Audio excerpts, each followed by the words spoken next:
Wheels Gaming here. Welcome back to World of Tanks, and today I have another video for you guys.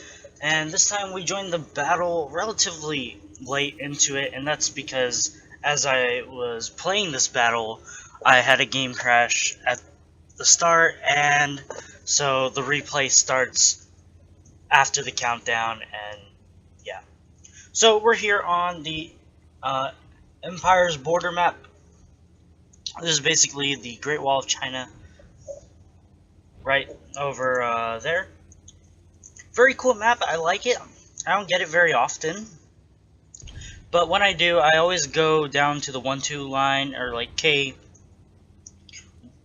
J1, if I'm in a heavy tank and I can't get up to the, I call it the hill. This is the hill area. If I can't make it up to the hill, like now, because like they have all these people up there, as I drove by I saw the Lanson using his gun depression, and now there's a Pantera. So then if that's the case, I'll just go down to the bottom here, where you see I'm going to basically farm over here. And eventually, either my team will push up, and here, and then these guys will go back, and then I can farm them, or they will push here, and hopefully I can finish these guys, come back, and farm these. So, we're over here. There's a VK-101P.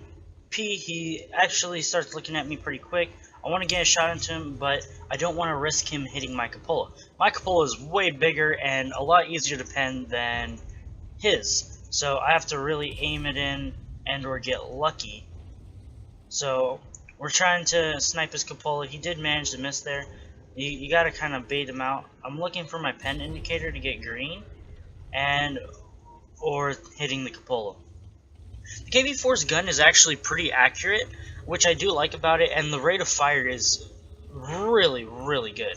So those are pluses about it. So he turns to try and deal with the EBR, which was a mistake on his end because his turret's never going to get around to actually hit that. And I take advantage of that. I see the 110. I am angling my turret.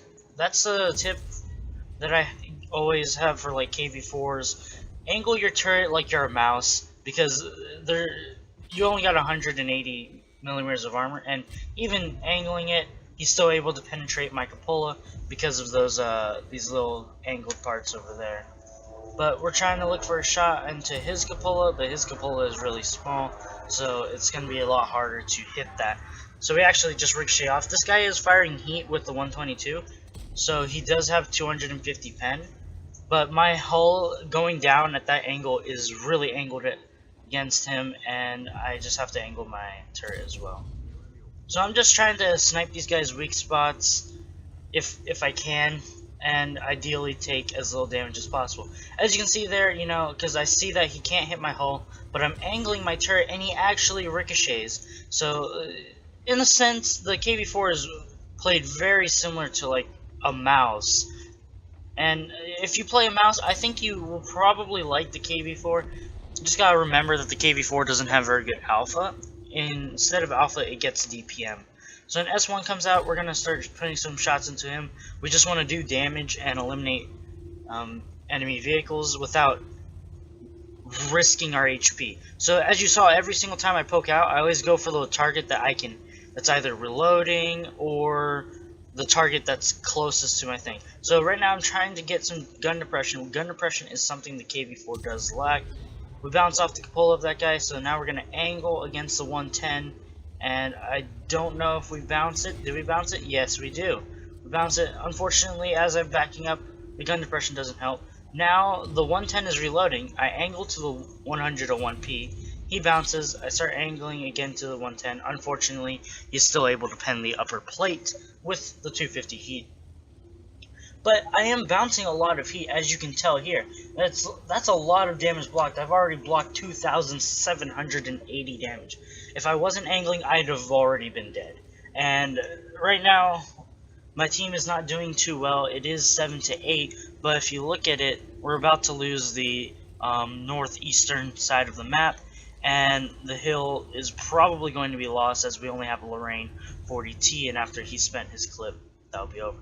So the S1, he starts getting pretty aggressive. I put a shot into him that actually does track him, so he repairs the track, and then he tries to snapshot my cupola. Unfortunately for him, he's a bit too slow to get out, and I could just hit him anywhere to pen because he's only got 30 millimeters. And the KV-4 does have a nice caliber of 107. So what I'm doing here is I'm flanking. I've looked at the minimap and I don't think anybody will be behind me. So I flank. We're going to go for the kill there because we want to protect our OHO. And then now it's just this VK100 01P. So I'm looking for shots. I put a shot into his turret there. I thought he was going to try and turn his turret towards me, so I was going to have to shoot that upper hull like I am right here, because his turret would be too angled for me to pen. So now the OHO's driving forward, just going to wait for him to pass me. Centurion 1, the OHO, me, and a Pershing are all that left, but that Pershing's on his own over on the other flank, so I don't know. I didn't want to hit my teammate there, so I waited, and unfortunately we missed that shot as well. I'm going to pause the replay here just to point out something amazing about the KV-4. If any of you guys are 100% free-to-play players, such like me, well, I'm not 100%, but I'm more like, 90%. I have spent some money in the past, but I don't spend money very often. And most of actually all of my gold currently is just from tournaments.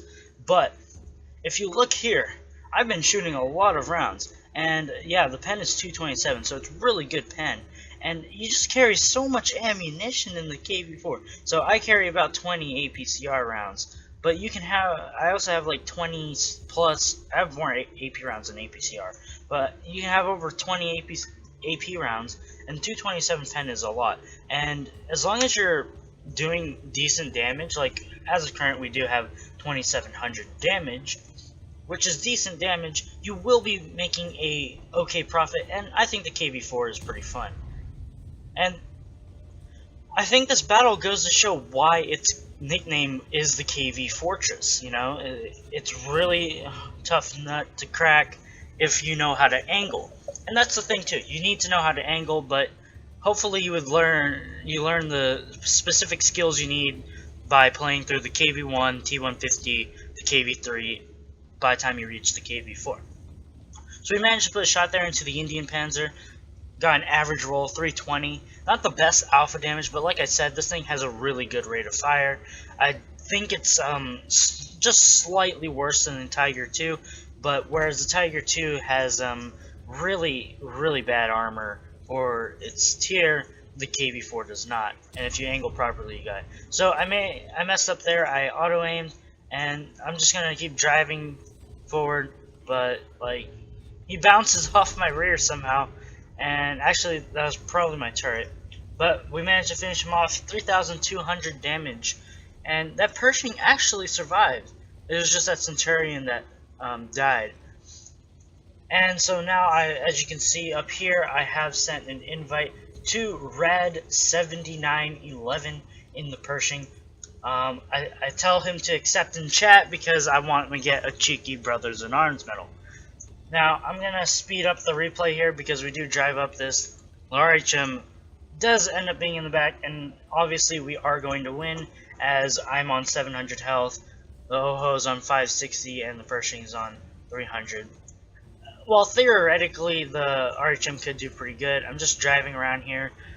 So real quick before we get there, so you gotta, when you're put in a situation like this where the RHM could possibly win if he has the big gun or the small gun. By small, that's relative.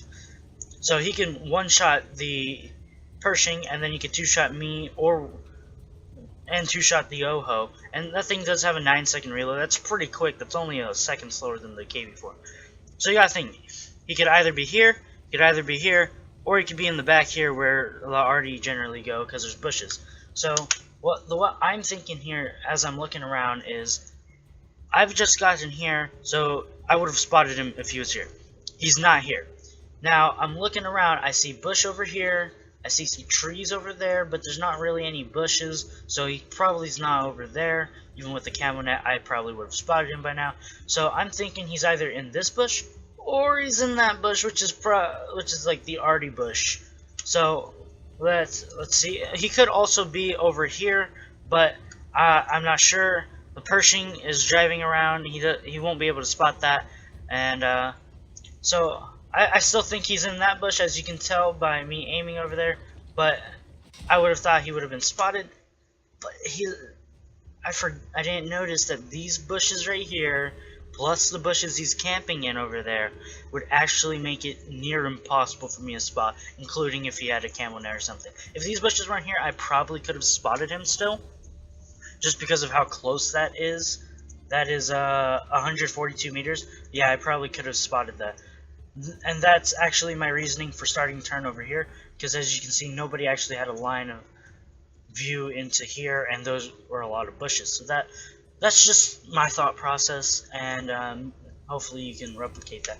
But now that he's fired, we got 9 seconds. I drive forward. I do have HE loaded, by the way, because I wanted to make some credits, and we finish him off.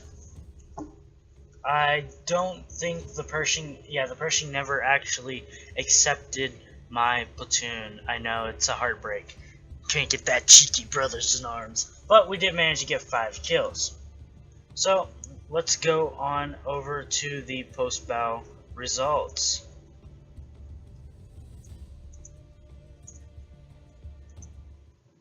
Okay, so here we are in the post-battle results screens. Shots that I took. So as you can see, we got an ace tanker and a steel wall, hence, you know, the title of this video, KV-4tress. Yeah, I know, so original. Just put the tank's nickname.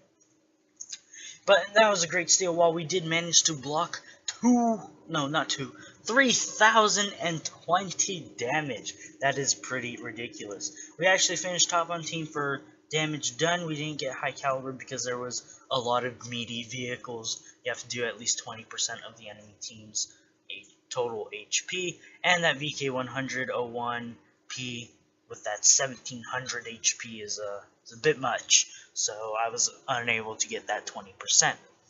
But still, nonetheless, top damage. We were also top XP, even though I didn't have it organized like that. I always go by damage because I like damage numbers. But we managed to get 1290, which is pretty low for a tier 8 mastery badge. So I guess if you want to farm mastery badge ace tankers, probably get a KV-4. Plus, in my opinion, the KV-4 is probably one of the more fun tier 8 heavy tanks.